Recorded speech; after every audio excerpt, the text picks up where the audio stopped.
Rob Skiba has a lot of buried treasures back in some of his older videos. This particular clip comes from one of his videos from back in 2016 and is one worth remembering. So I want to share that and build a little on it. He gives, at least in his time, documented, annotated, footnoted accounts of people seeing the blood red moon lunar eclipse taking place while the sun was still up. Well, I mean, the model that we're all told is the only way that works is if the Earth is here and the sun is here and the moon is here and the cone-shaped, umbra shadow of the Earth, that's the only way you get the blood moon, is over here. But yet, if the moon's turning into an eclipse and the sun's still up and you're on the Earth and you can see both, something else must be causing the eclipse.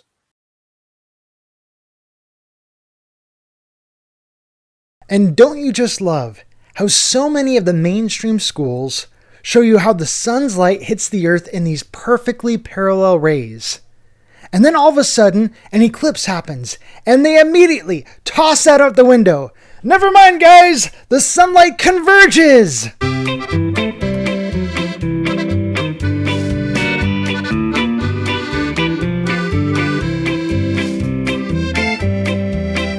Oh wait! Sorry guys, never mind. It's all parallel. But wait! Scratch that again! The sunlight's actually wavy, not straight! Make up your mind already! I'm not making this up. You've got to go see this for yourselves.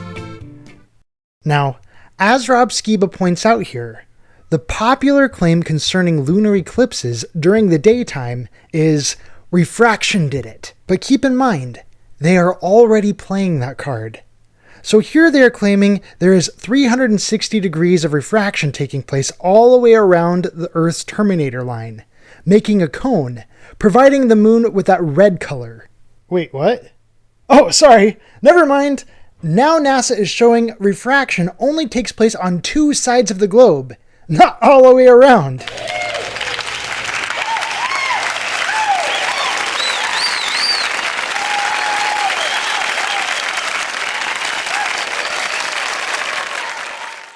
Now, please take notice of how NASA claims when a solar eclipse happens, the shadow gets warped as it crosses the ball Earth.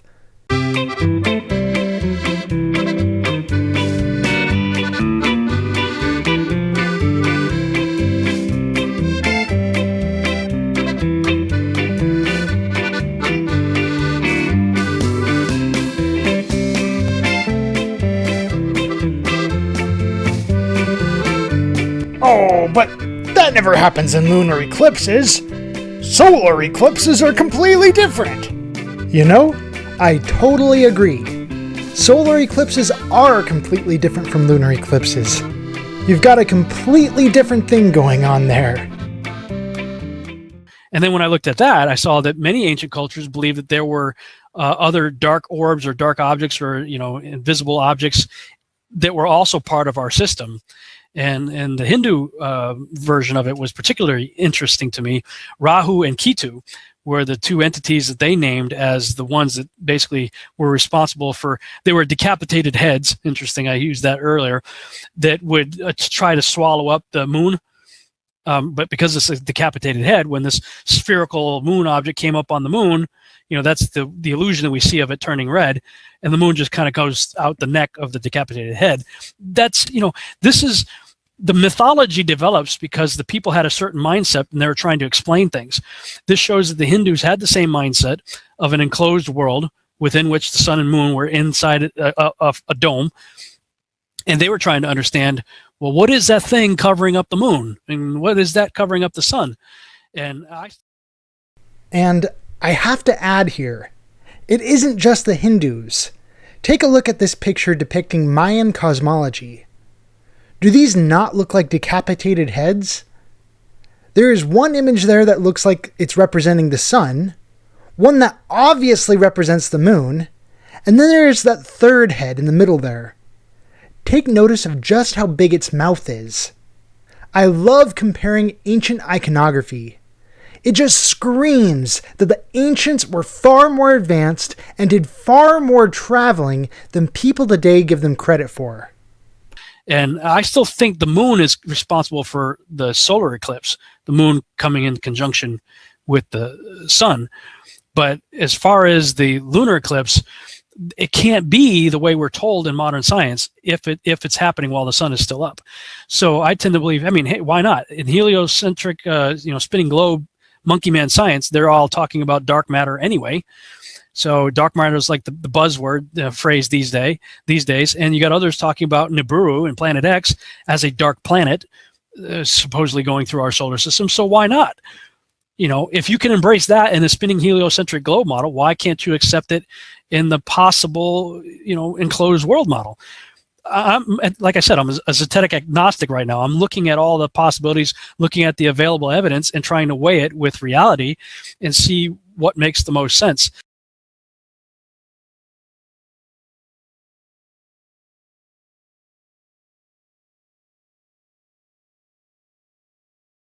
Today is Monday, September 28th, about 7:15, and you can see that's about the time the sun sets around here, about 7:15 or so. Sun's setting out there in the west.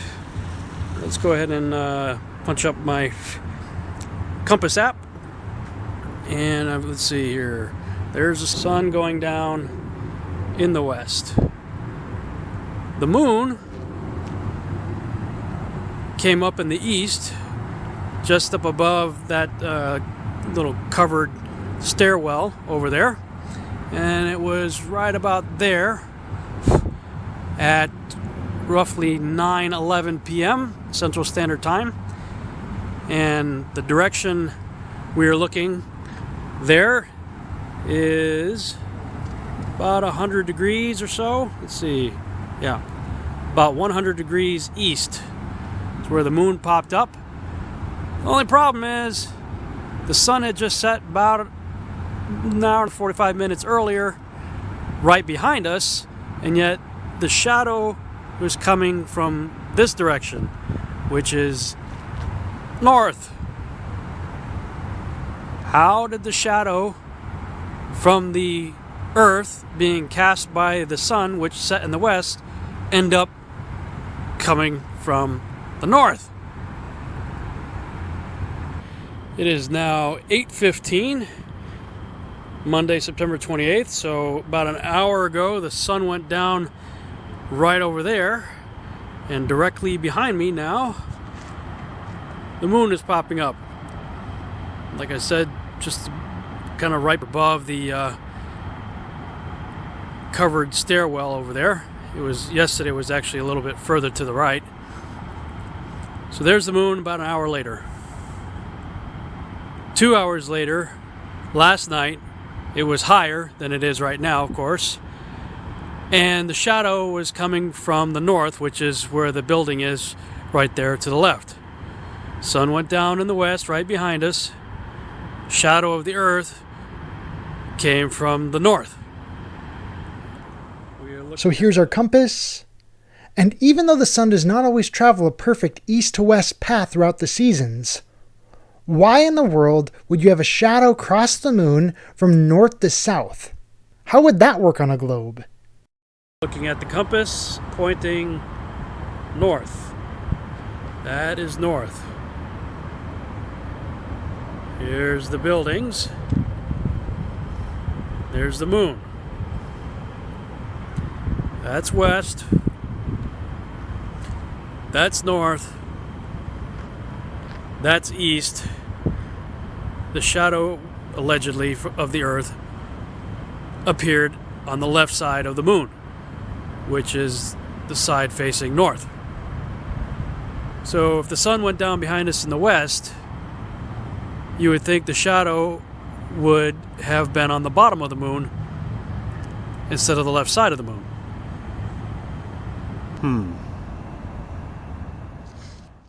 Now here is something else to think about.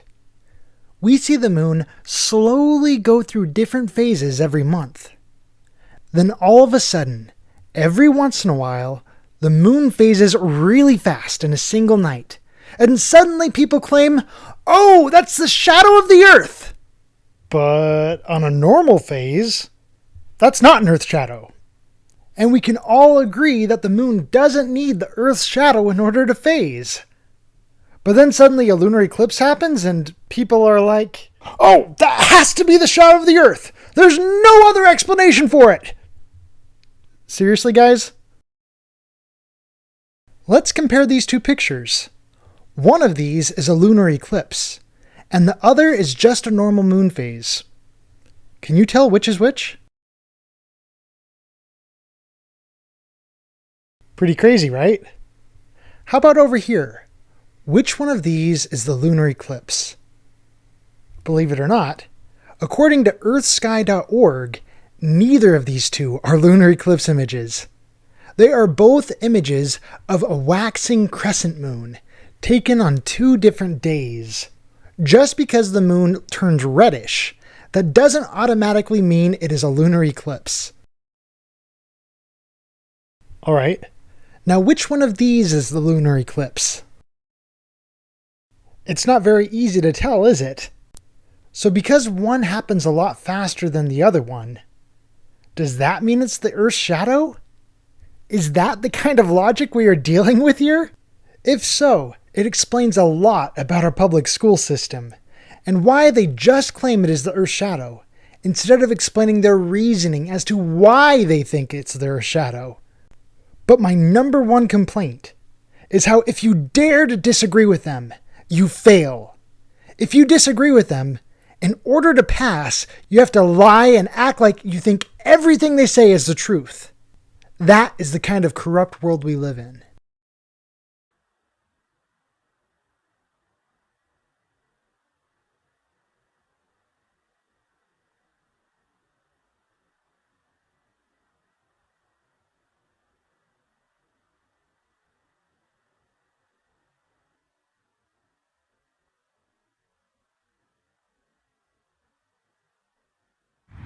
Hey guys, Rob Skiba here. It's about 5 minutes to 5 p.m. January 18th. I am shooting a video of my shadow as it is being cast by the sun setting behind me. Now today's one of those days where the moon is up at the same time as the sun. I want to point something out to you. There's the moon, and we're told that the moon reflects the light of the sun. Well, if that's the case, I'm going to angle my iPhone here to the direction of the shadow. Okay, so the shadow is perpendicular to the angle that my phone is right now. See, it's about a half moon, and so you would think if the moon is reflecting the light of the sun, then the source of the light that would cast that type of shadow should be directly across from it, somewhere up here in this direction, right? Directly parallel to the light source. Should be right across from it, right? But it's not. The sun's way down here. So how is the sun way down here getting that angle of a shadow on the moon? Why isn't it doing the same thing to the moon that it's doing to me? Casting an appropriate shadow from the appropriate angle. Okay, now it's about 5:45 p.m. or so, about an hour later from the last video that I shot. See the moon going, see the sun going down in the west over there, and go this way and up, and there's the moon with the shadow angled this way. So you would think that if the moon is reflecting the light of the sun, that the sun should be shining this way. Problem is, the sun is now way down here. Look at the terminator line of the shadow. You would think the light should be coming directly across from it, but it's not. It's way down there. The angle is totally wrong for that shadow.